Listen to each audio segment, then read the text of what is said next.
Welcome to today's Power Apps community call. My name is Charles Sterling, and joining me, I've got an entire cast of amazing people. I've got David, I've got Sancho, I've got Eric, I've actually got Daniel and Thomas. My name is Charles Sterling. I'm a senior program manager on the Power Apps team. And let's walk through why was there some changes. So Reza Durrani, if you actually don't know about the weather in the States, is actually without electricity, without heat, probably water as well. I'm guessing there's frozen pipes in Texas for the last 50 plus hours. So obviously he couldn't make it. He reached out to the small cast of characters who actually already volunteered, and Daniel had actually just finished an amazing video on how to make the tiles in your Power Apps Canvas applications refreshable, which is very, very cool. I've been showing you static ones. He's going to make those refreshable. Thomas, what are you going to show us today? I'm going to show that we've got some actionable messages in processes. I mean, mostly approval processes in Teams and in Outlook. Okay. I mean, cool stuff. You're going to like it for sure. It is very, very cool stuff. So let's go ahead and put this in full view and actually continue walking through. And then in addition to that, I'm actually also going to cover some recent news. You know, as we said earlier, it takes a village to actually pull these together. The presenters are just one aspect, and I've already mentioned a whole bunch of the cast members on the call right now. Behind the scenes, there's also people that go out and create the galleries and actually do the post editing. So we want to take and thank those folks. So Gabriel and Heather actually do the tiles. They help me with the blog posts. Dana and Andrew actually put this stuff up on YouTube. So a big shout out for those and actually their help in actually pulling this together. And today, I want to thank the people who are actually helping us actually answer these calls. So if you actually do have a question, don't feel that you need to wait for a pause. There's actually people that know these topics, I want to say almost as every bit as well as the speaker, in some cases better. And they can actually probably answer your question in the chat window in parallel. So again, I want to thank David and Sancho, Eric, and Eichel, and I don't know that I didn't see Brian, and Jess is actually often on there. Heath is often on here. I want to thank you folks for joining us and helping out and answering this question. I think I'm the first demoer, and I actually changed this to kind of introduce Daniel's topic. So let's go ahead and start out. In my Saturday post, I went out and said, hey, here's everything that we've done in the last month of January. And I included the new layout containers. They weren't released in January. They were released in November, if I remember correctly. But they are transformational in the way that you actually can go out and lay out and create your applications. Brian Dang, who I mentioned earlier, does a great job of actually having lots of different samples where he actually calculates this with math. So you have to figure out the offset from the upper left and the right, and you have to go out and do your padding, and it can get quite complicated. So what most people end up doing is making them static. I know I fall victim to that rather than actually going out and do the math to making it static. So let's go ahead and show what am I talking about. First of all, you'll see that there are two different layouts, and I'm going to show this in a second. I'm going to show how to get started with this. But there's a columnar layout, and there's a row level, and this is actually called horizontal in the UI, but this is the actual setting underneath of the covers that I'm grabbing. So I'm just toggling this. And now what I can do is, let's just say it's set to row, but the wrapping, and again, I'm going to show this in the UI, is set to false. If I actually set the wrap to true, you'll see that this is now flowing down in like a serpentine automatically. I'm not doing anything. All I'm doing is setting one property to true. We'll look at the code in a second. And now this, you'll actually see that I don't have a scroll bar at the bottom. And that's because I haven't set this since I run it. This variable is just uninitialized, so it's set to false. Now when I hit this, actually it says, maybe I got my horizontal and vertical mixed up. Maybe. I'll have to take a look at the code. And I now have a scroll bar because that I actually set this to, oh, there we go. No, I actually have the correct one. Okay, so here we go. I was going to say, that doesn't look right. That's not horizontal. So let's go ahead and set this up. So the vertical, since it's flowing down, when I set this to auto, I can actually go out and scroll up and down. If I show it to hidden, I can't, right? Same thing here. Now, when I actually set this to auto, I don't get a scroll bar here. And the reason I don't have a scroll bar here is because it's flowing it down. If I actually set it to columnar and actually go ahead and set this to not hidden, you can actually see I now have a scroll bar at the bottom. So those are the big four properties that you're going to want to learn and play with and get to know. how do you create this, or how do you get started? So what I've done is I actually have an empty one. There's no containers whatsoever in here. And what we're going to do is go to the plus sign and under layout, and you'll actually see that I have this horizontal and vertical. It doesn't really matter which one you choose, because what you can do is you can toggle it to the other one by going out and setting it right here. Now let's go ahead and make it a little bit bigger. And what I'm going to do is, because there's actually a couple of glitches with this, I don't know if Daniel, you've run into this, but what we're going to do is go into charts, and we're going to go out and play with the control that Daniel's going to play with for a little while. And he's going to walk into the workspaces quite a bit more than me, and he's going to go into these properties in depth. So I'm not going to bother doing that. I'm just going to set it so that way we have something to look at. This is fine. Okay. And I want to resize this so it looks a little bit smaller. And what I'm going to do is I'm going to cheat a little bit. Now this control is outside this container. All right, they're not inside of it. So what I'm going to do is I am going to put it inside of that container. I'm going to do that by going into the layout view itself, and I'm going to go out, click on the container, and hit plus, or I hit Control V. Now you'll notice I actually can't grab this. I can't resize it. I can't even copy it from within the container. Some of them work. I think the button actually will let me do that. No, it won't even do that. So I actually want multiples of these. What I have to do is I have to go into this layout view itself and paste a couple of these. And you'll notice that since we're actually in a low row layout, it actually went ahead and put those over here. If I go out and change that to, let's just say that I've turned the wrap on, you can now see it's actually put it back in serpentine. And this is that button that's in the middle of there. If I can go ahead and turn my overflow on, I don't have enough of those to actually need overflow. Let's go ahead and paste a couple more of these in here.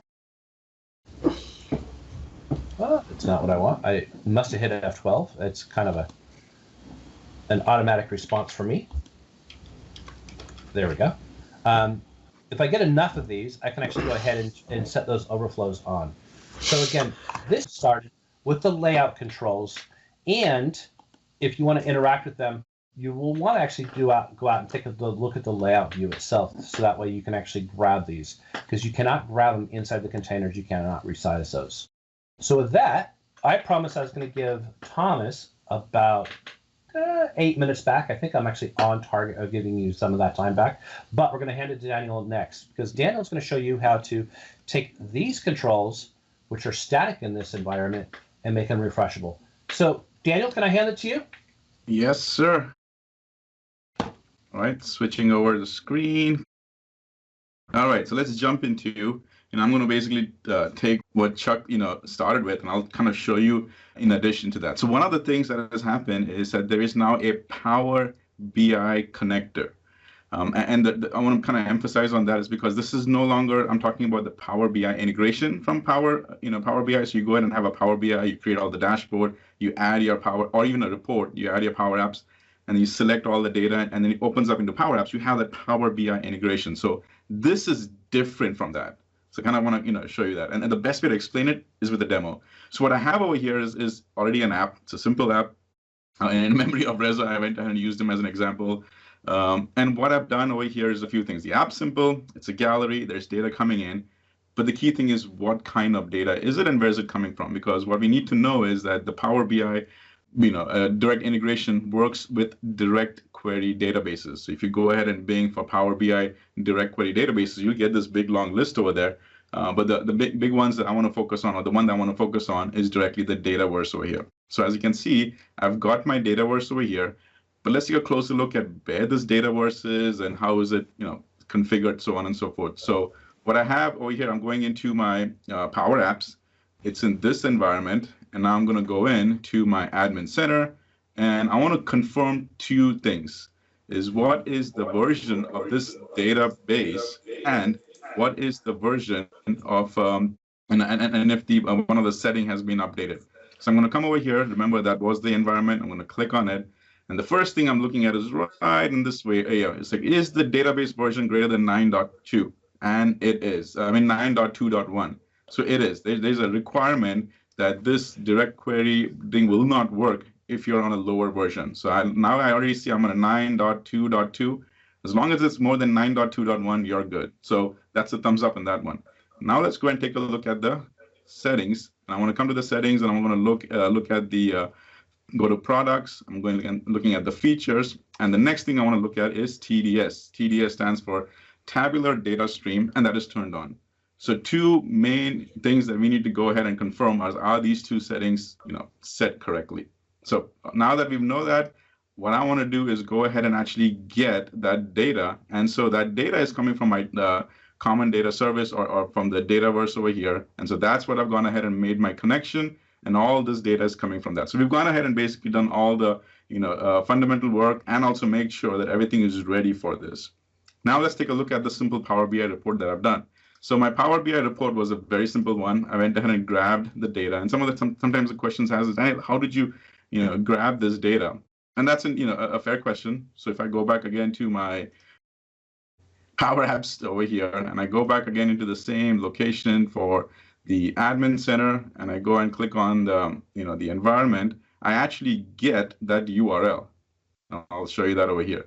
This is the URL. It's also sometimes it's called as the connection, but that's the URL that I grab, and I go ahead and make that connection in my Power BI over here. So when I go over here to the transform data in the report over here, and if I go ahead and take a look at my data source settings, this is that same one, the one that I just showed you in the Power BI Admin Center, how I was able to go ahead and get that connection. That's how I got it over here, all right? I put it over here, got the data, and then now I'm able to go ahead and actually build that report. So I'm not going to spend any time building the report because it's as simple as what you see over here. So after I've gone ahead and published it, it is on the Power BI side. And then on the Power BI, I go ahead and create a dashboard, and then the dashboard I've gone ahead and added tiles. Again, this is not new. This is all the way we have to do it, all right?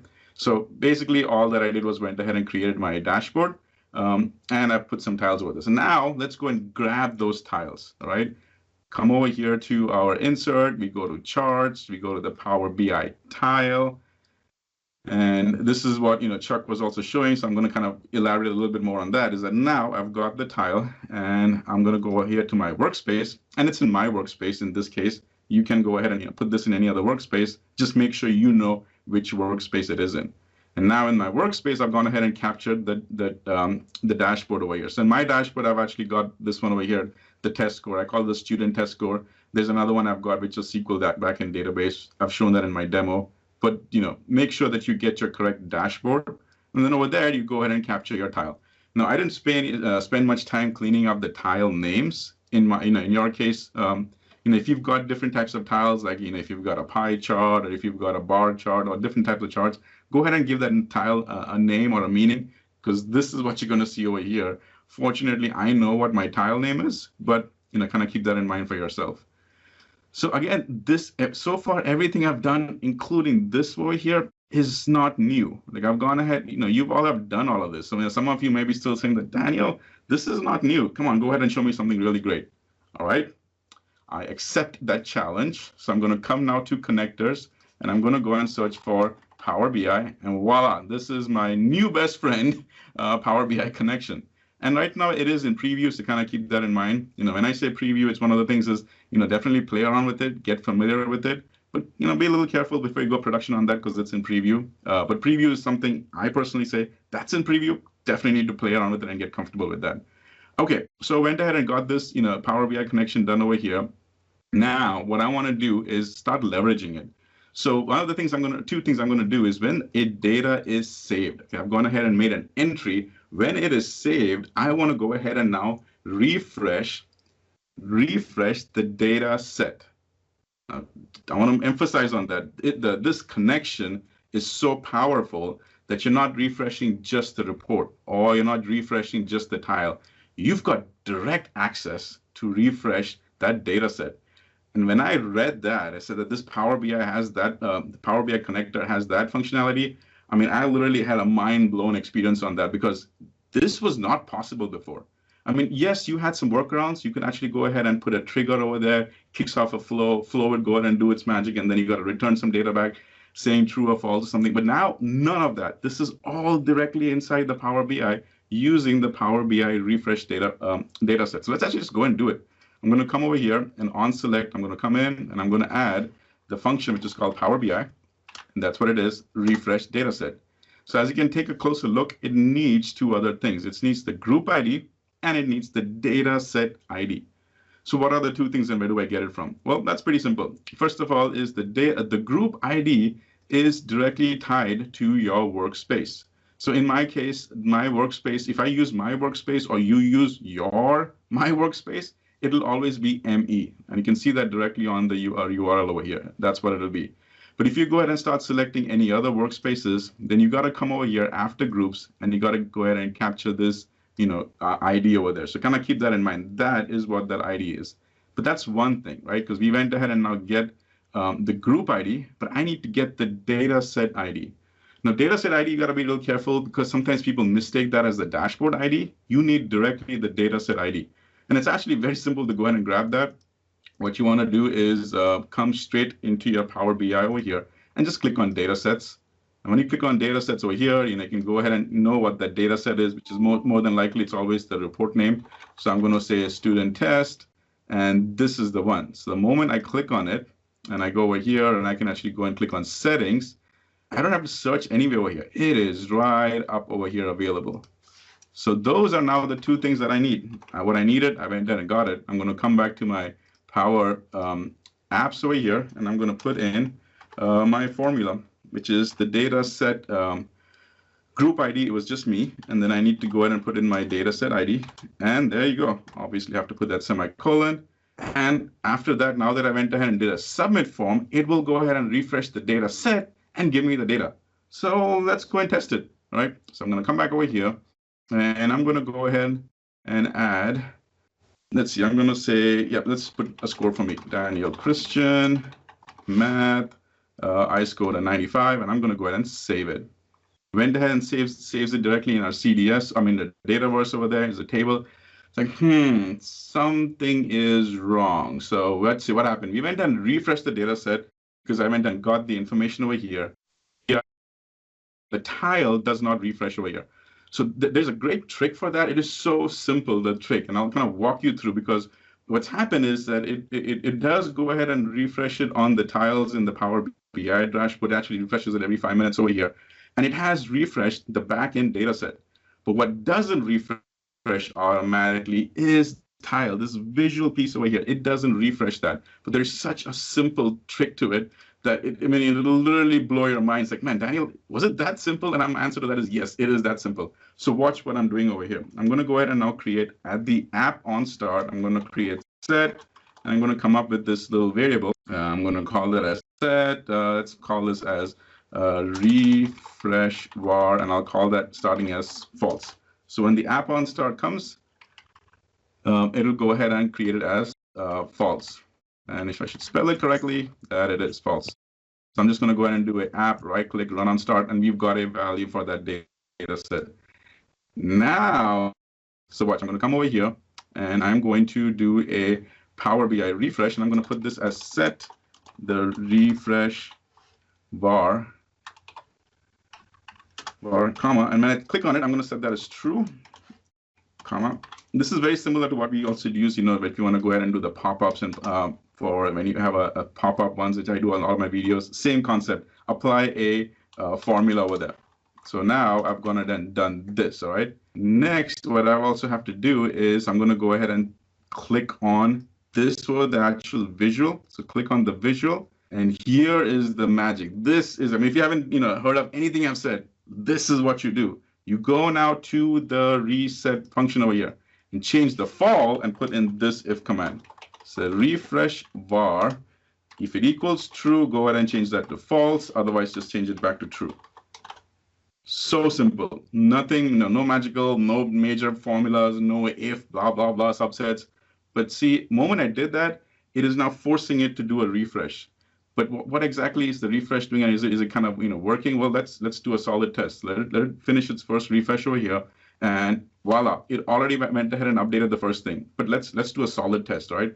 In fact, I will go ahead and now give me another score. So I say I did the Math 1, let me go ahead and put in English. So I'll see English, and I'm going to score a 99, and I'll save that as a save. Now, when I hit the save, you see how the graph, the tile is actually refreshing. And watch, it goes ahead and refreshes it because I'm forcing that reset to refresh, and immediately you will see the updated data coming in over here. And again, the performance is not to do with the app. It could be the internet speed, me sharing my screen, all the other jazz which is going on. But watch this. It happened directly over here. So let's, like I said, I was able to do it on the create. What I want to do is I want to kind of do something similar on the refresh as well. So I'm going to come back over here. I'm just going to go grab that. I'll come back and do it on the edit as well. And I'll just do something like this. That should work.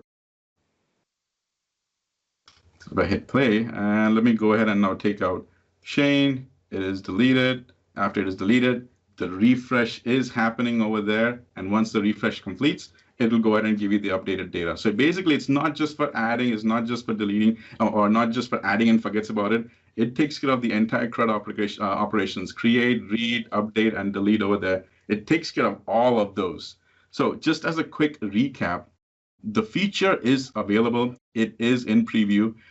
Depending on how you do it, every once in a while, you might get this bug. This is something that I have reported. So again, it's in preview. So definitely go play around with it. In my side, I get one of these errors. You may or may not get it, but it still works. Because remember, with the error, I was able to still go ahead and do a test. It still works. But that's not the point. The point is this one over here. It is a connector now. So no longer do you see that Power BI integration because it's coming from Power BI. You don't see that.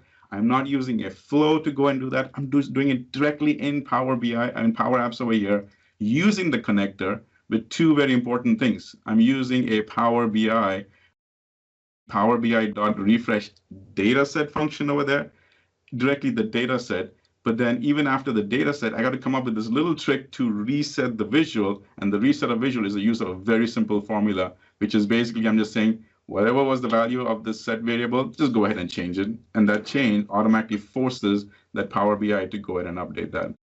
And that was actually the magic. It is so simple, but thanks to this new feature that is available and a little bit of trick involved over there, you now have a full fidelity functionality of doing a Power BI report or a tile directly into your Power Apps over here, and it works, keeping in mind that your data source has direct query.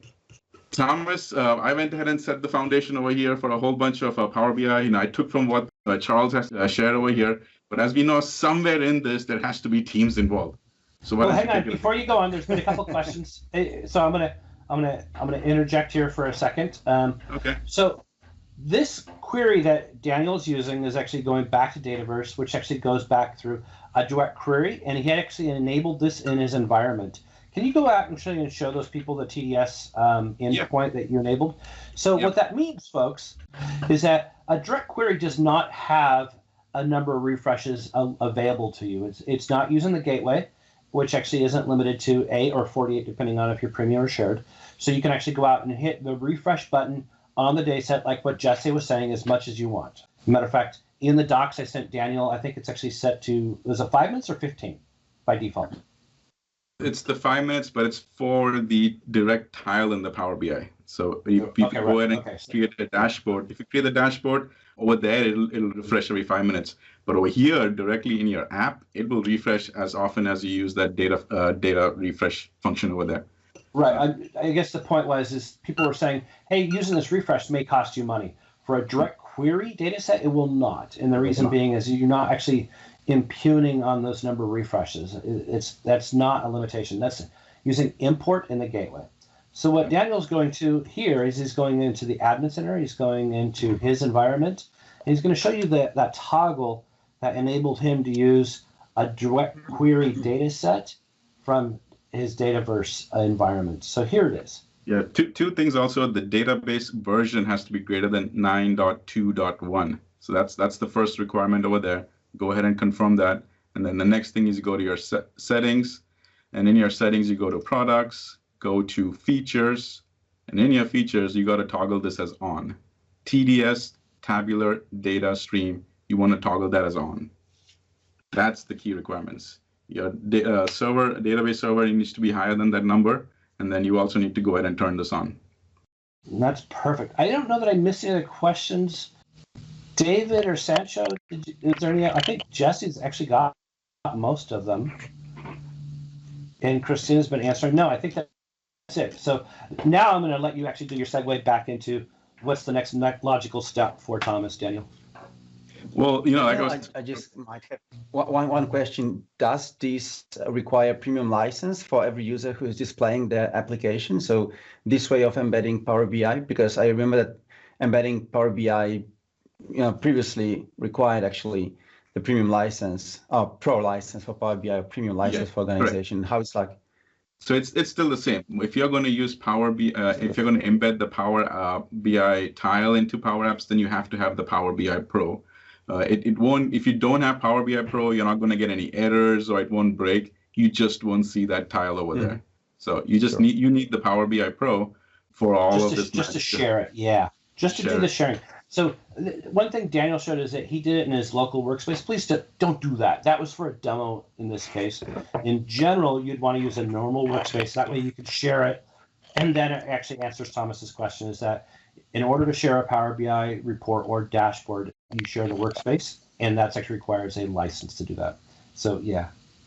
That's a good call out. Yep. Yeah. Thanks, Chuck. All right, Thomas, you've got a whole bunch of nice goodies to show us. Why don't you go ahead and take it away? All right, so what I'm going to show is about the adaptive cards and actionable messages, but let's say it's everything about adaptive cards. And because I'm going to really go a bit briefly through the content, then Chuck, could you just please share this slide that I made with such an effort?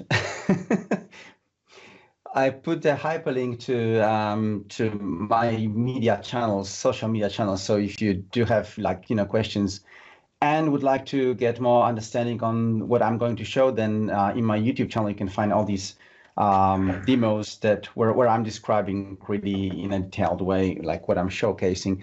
So if you go to aka.ms/Poszytek, you can find my YouTube there.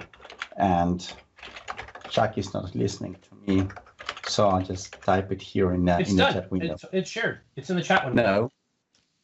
It is. I can't see it. But anyway, so I'll just share my screen and start my my part. So I see this red border, so everything should be fine. All right, so the first scenario that I wanted to show is about Microsoft Teams and adaptive cards. Like, we have a bunch of actions we can use already. All of them are actually in a preview, but don't worry, they're working quite stable today. So my idea was that we already have this new feature called approvals, so that you can create a new approval straight from the conversation in Microsoft Teams. But I just wanted to make it, more fancy and to stay all about or all within the same conversation. It's like, let's say that me as an employee, I just have files, new version of files for approval. So I would say these are new versions of PDD. So these process design documents for review or maybe approval.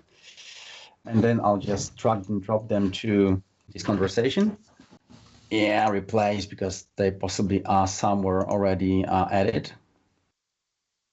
as I was testing this before. And then I'll simply send this message to the chat. And now what I could do, thanks to a fancy cool trigger that we have in Power Automate, is called for selected message. I was able to create my own flow here that is called request for approval. And then this flow actually displays an adaptive card that I can as well author. So I will now use Adele Vance as an approver. Review and approve. So what this flow, I'll just show you in a moment, is doing is grabbing all the details about this message, its attachments, about the author, approver, assignee, and whatever, and it's just doing a lot of magic. So first thing it does is displaying this information that, to me as an author, mentioning me, that this message with its attachments has been now sent for approval. And now once I switch to Adele Vance, I think that's her. Yep, yeah, that's Adele. Then she, in her chat window, should already have she has already this message from Flowbot with, again, an adaptive card with a lot of information. Sorry for that, I had to escape it, but maybe I just escaped it too much. Nevertheless, this is required because if this wasn't escaped and there were quotes, then this would simply make this card invalid and don't display it. Nevertheless, that's the card with all the details. So there is information about, hey, Adele, please approve it. Information about who is requesting. I can as well go and see this message. So you can see this fancy highlighted with yellow. So I'm sure that this is the one that we are talking about.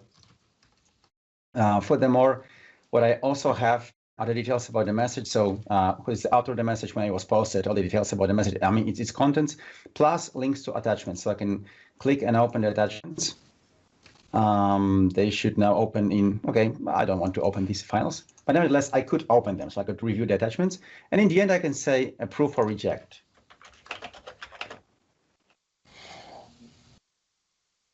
And done. So right now, once I click the approve, this card is going to be replaced with, like, say, confirmation one. It doesn't look anymore that fancy, but at least it shows information to the approver that, hey, your task has been completed.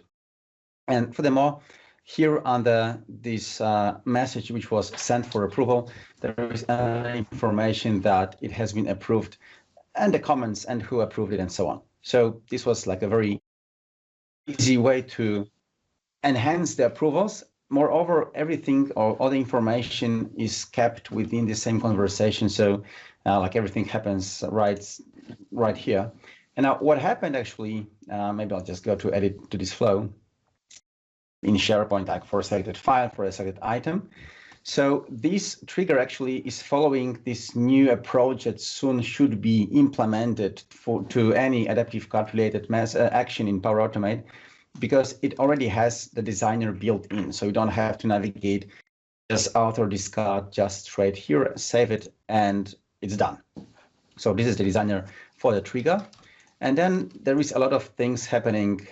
So first, the workflow is getting this message, which was actually sent for approval, and then is getting those mentions for approver, requester, and author of the message. And then actually first is posting this reply, informing that the message is going to be now under review, under approval. And well, this is also how I'm building the attachments list. So because the attachments is always an array, therefore I had to use this select statement or select action to just create a piece of adaptive card. Nevertheless, in the end, this is the whole adaptive card. So you can see that this action, it doesn't contain this button to author adaptive card just within the designer, but I had to design it outside. So in the adaptive cards.io/designer. So this is where I actually build it, and then copy and paste is JSON. And then I enhanced it with all these dynamic outcomes from previous actions. So that's quite a lot of work you have to do, but the results are really satisfying. And this action is called post an adaptive card to a Teams user and wait for the response. Now, this is a quite, I mean, it's not a very new action. It has, I think, already like half a year or even more than half a year since been asked with this for I don't know, okay, several months already. Nevertheless, its highest benefit, biggest benefit is that you can send this adaptive card and actually grab the response back from the user. Other actions that we have are not waiting, are just letting you to submit or send the card to user or channel, and that's it. Now, this action actually helps you and lets you to grab the response and then process this information. What is important is that even if you use this action to post to a channel, it will always wait for the first response, and plus it will always wait only 30 days. So as the regular approvals, after 30 days, this action is going to be timed out and flow will simply fail. The other downside of this action is that we are not able to update this card that we are sending with any information that we can grab from the user. So we have to create this information that is going to replace this confirmation message upfront, and there is yet today no way to somehow mix this information with what user is sending from the card. So like we cannot display, hey, Adele, thank you for your approval, or thank you for a rejection based on what the outcome was. That is not working. Now, another thing that is not working with these actions in preview is that for some reason you are still not able to actually find the dynamic outputs from this dynamic content from that action. So even though this action is sending me some information like the comment and the outcome, it is no way to find these outcomes here. You simply need to know how to build this string and just build it manually. If you don't know the content, the outcomes, how they look like, you can simply put just one compose action and preview what the JSON from this action looks like and then use it. And then actually based on the outcome, I'm just sending another information below that message that was sent for approval with either approved or rejected. And that's it. How do you like it so far? Good stuff. Very cool. Very cool. All right. Then the second thing that I wanted to show you is about the actionable messages, which are even more powerful in my humble opinion. So to alter the actionable message, Thomas, you need to go. Yep. Llewellyn was actually asking a question. They'd like to know, is there a mechanism to revoke the approval request? What's the process for actually revoking the approval? So what's the no in that case? Well, no. Unfortunately, once we send this adaptive card to a user or to a channel, there is no way we can update it. So possibly this is going to be implemented one day that we would be able to send this confirmation message even if there is no action from the user, because this is all based on the webhooks. So hopefully that should be somehow possible one day. But as of today, you're only able to send it and then actually count on that the user is going to answer or complete this action, this card. And then, well, you can always set this custom timeout for the action and then like for 5 days. And if during these 5 days user will not answer, then you can simply go into escalation mode. The same as you could handle approvals in flow that are not approved or responded. So actually, if you do assign an approval in Power Automate and it's not answered, it's not completed, then you are as well not able to anyhow cancel this task. I mean, sorry, you can, but you are not able to approve instead of the other user and cancel the action to not wait anymore and so on. So and Weiss from the Portland user group is asking a similar question: is can you change the approve or reject button text to say something else like yes or no? Sure, you can. So once you go into the designer, where was that? Was it here? No. Gosh, no, I have too many windows open. Sorry. So when you have the buttons, you're always able to define these labels. Plus, if you have the submit button, because what I was using the OK button was actually this action submit one. So you can have the labels. However, what is important here are the IDs, because the ID actually is being sent back as the value that you can read. So the example contents that is being sent from the adaptive card is like that. So what you see here is the information about the responder, so like who clicked, and then information from the adaptive card. So the ID of the button which was clicked. So if you have like 10 submit buttons, then you always have the ID of the one that was clicked, plus the information that is like connected to the submit button. So what was submitted from the form. So this is actually what this wait for send adaptive card to a Teams user and wait for approval, and wait for the response is given you back in Power Automate. Right. Now, the other thing are the actionable messages. So like, although they're built as well on top of adaptive cards, they're a bit different. There are very, very significant differences that you have to understand. First, you can design them not only using the adaptive cards.io/designer, but you can as well go to this AM designer on the Azure website. So you can just like grab the template and then start from here. The designer looks a bit different, but it has its cool features, cool benefits from using. So you can first see the preview, like how is going your actionable message look like in Outlook Mobile and in Outlook Desktop. Plus you can send it. So if you're signed in, you can send this message to your own account and just see how it really going to look like in your inbox. So these are the benefits from using this designer, not the adaptive cards.io. Now, the other thing that you have to do if you want to send actionable message is to go to outlookoffice.com, this developer dashboard, and you have to register this new provider. And then there are several scopes for providers. So you can use this test provider and only define users to which you want to send the actionable message. you can define the provider on the organization level so that you will be able to send messages to anyone within your tenant, or you can as well wait for approval from Microsoft and register the provider to send messages to any tenant in Office 365 in the world. What is also important here is you need to define these target URLs, like where data from adaptive card that is being sent to Outlook is going to be sent then. So like in my case, you can as well use these regular expressions. So in my case, I'm using Power Automate to get data back from this actionable message and then process it and then respond. I'm just going to show you how it works. Nevertheless, once you register this provider and then after the approval, you need to grab this provider ID and use it in the adaptive card contents. So let me just trigger an approval. While we're waiting for that UI, Olivia was asking, can you programmatically register a new provider? I have no idea, to be honest. I mean, the point is that if you register the provider on the other level than the test users, like organization or global, you need to have the approval. So like if you do register on organization, it has to be your Exchange admin who does approve. If global, then it has to be someone somewhere in Microsoft who will get the task for approval. But I don't know if you can do this programmatically, to be honest. I never even checked that. So anyway, that is my flow that I want to now run. And I will use it to create a task, a regular Power Automate task.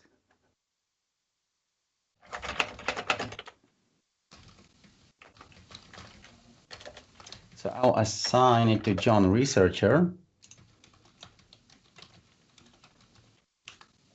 And now run it. Now I should have in a separate window John Researcher's email.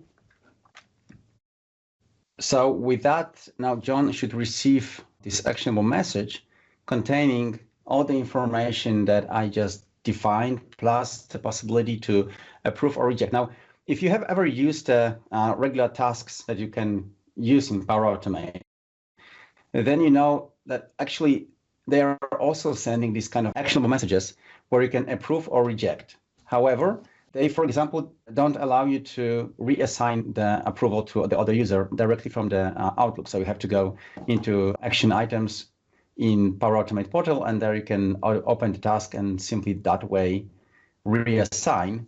However, what I did here is like an enhanced version of this card that is being sent.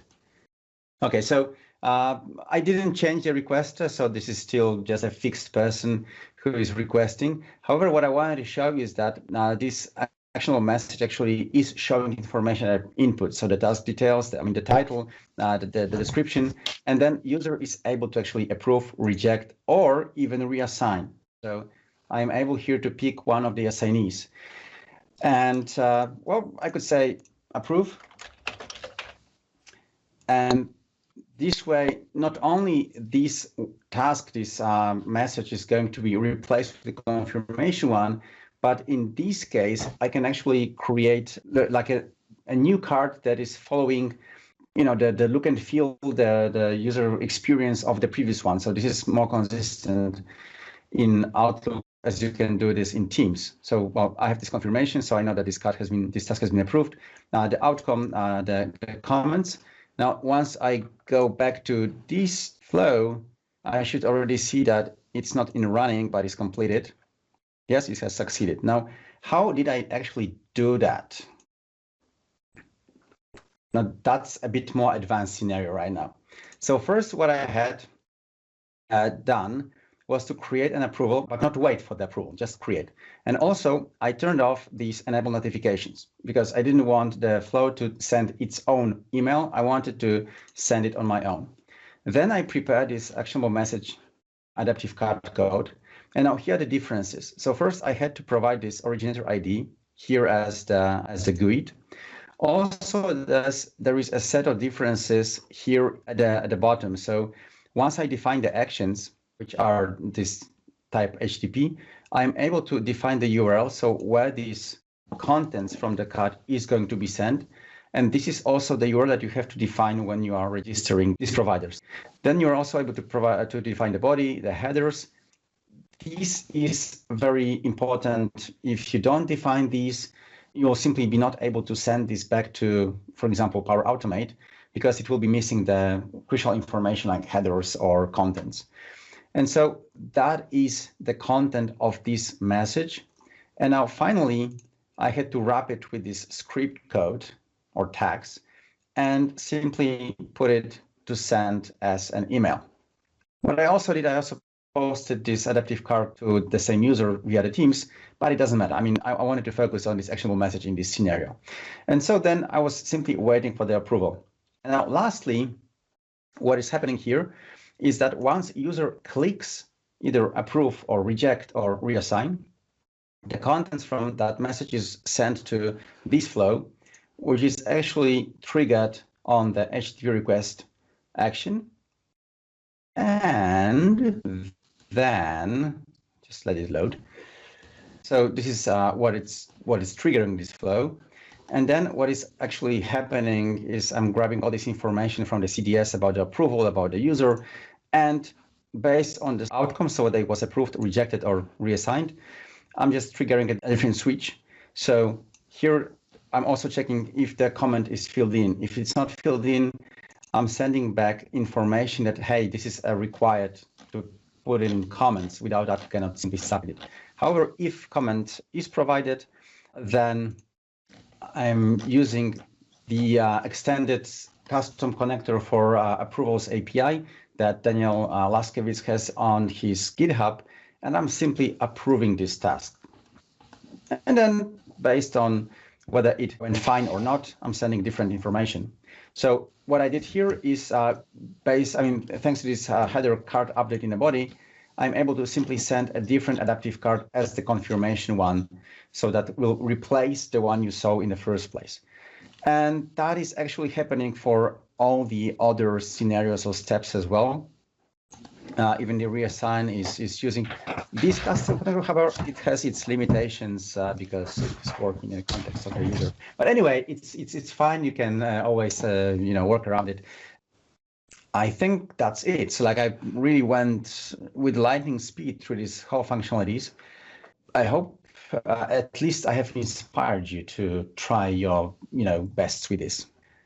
All right. So there's been a couple questions. Let's see if we go through them. Daniel Holiday, awesome stuff. Any other questions that were not answered? Actually, one of the questions that I answered, I wasn't sure. Is there a blog post on the provider setup? I did include the link for all the posts. Yeah, so there is on my blog as well for actionable messages, like what steps you have to take to register the provider. Perfect. Was that one of the ones that was just posted? Let me see here. The adaptive card showcase or no? No, not the one. Once you land on the blog, then there should be. So you'll find everything. Find it, yeah. Search works, right? No, just kidding. All righty, with that, go ahead and actually go back to the slides. And I want to thank Thomas. I want to thank Daniel for actually amazing presentations. And let's see if this will work. Let's actually put it in presentation mode first. Okay, so right off the bat, this is actually the link that Thomas is talking about that we put in the chat window and his CR glyph itself. And if you actually want to learn more about it, Responsive App Designs is a bit.ly.responsive apps. There is actually a Power Apps training resources that I put together. This is actually all the training that includes some of the responsive apps walkthroughs. If you haven't actually joined the community, I see there's a couple new people. Please do go out to community.powerapps.com. That's actually my website that I run for Microsoft. And we have an amazing amount of super users who are just out there helping you. So please go out and join. Once again, Thomas's link is ak.ms/Poszytek. And Daniel, I just created a Daniel YouTube link for you as well. So if you guys want to watch that video, and I highly recommend it, go out and check out the Daniel YouTube, ak.ms/Daniel YouTube. Recent news. I had Mr. Holiday asking about scheduling, I think, of one of the Power Automate connectors. Now, if you haven't actually taken a look at the release notes, please do. That's actually at ak.ms/business apps release notes. That's the bottom link here. The January roundup, that's actually stuff that we shipped all the last month. If you want to know what the Power Apps team has done, that is actually, you can find that in the Power Apps January update. It's a blog post I actually did last week, and I did it specifically for, I think it was actually the Montreal user group. It was one of the user groups. We actually did that, and hopefully we'll get back in the cadence of actually doing updates. The big news, we'll get to the Power Apps Demo Extravaganza. I have a slide on that. Is Microsoft Ignite. If you haven't already registered for Ignite, please consider going out and doing that. It's where we're going to be announcing some of our big new release plans that are not in the release notes, and then what we'll be doing is updating the release notes at that point. So, the Demo Extravaganza. This is actually, well, we've been running it, I think it's 3 years now. And what we've done is actually gone out and had all of these amazing community contributors go out and register to show off their samples. And what you've done, the members of this call, have gone out and voted which of these samples would you like to see. And we call those the winners. That's what they win, is the ability to go out and show off what they've already created. And I'd like to announce that this year's is now actually been scheduled. What we're going to do is we're going to start the entries in May, and we're going to actually have the voting start in June, and the finals and the winners are going to be done in July. Two big announcements that Todd has added, and I think these are great ideas. I thank you for actually adding this, is we are going to add the concept of a team. So it's not just an individual. If you want to join as a group of people, maybe a designer and a developer, and it was King's College in the UK actually got together a whole bunch of different people who didn't know Power Apps, and as a kind of a mission to learn it, entered an application, and they actually had internal hackathons based on this concept of a bunch of people getting together and actually just crowdsourcing their own answers. In addition to a team metaphor, we're also going to have a component set of entries. So you actually choose two sets of entries, two different links. One is for samples, and that could be either a team or an individual, or components, and that could be also as a team or as an individual. And we're still working out whether or not it's shown on the same day. Do we add time, or do we do it on a separate day? I think what we're going to do is we're going to let the number of entries inform us. But the components one is going to be super exciting. This is actually one of the biggest productivity gains. Matter of fact, in our chat window, somebody was asking about overlays and Z orders, controls like labels on top of buttons. Almost certainly what that person really wants is actually create a component to actually get that look and that feel and that experience. So I want to thank all the people that have been helping out. If you actually have any tweets you want to go out and have topic suggestions or answers, make sure and use the Power Apps CC hashtag. One of the things that Todd wanted to show was actually a brand new video that he just did on how to actually go out and scrape that tag cloud and go out and do some rudimentary reporting. So that's actually a really cool video, and he makes it look so easy. So I highly recommend using the hashtag PowerAppCC for the community call, and watching Todd's video. So Todd, best wishes out to you in this troublesome time right now. And also, if you're looking for more experiences like this, April and Vivek and Geetha and who's my favorite? Oh, Anton. Anton got me the shirt. Go out and hang out with the Power Addicts Hangout. They actually do calls much like this, and they do a great job as well. So you can actually see me sporting my wearpoweraddicts.com merch as well.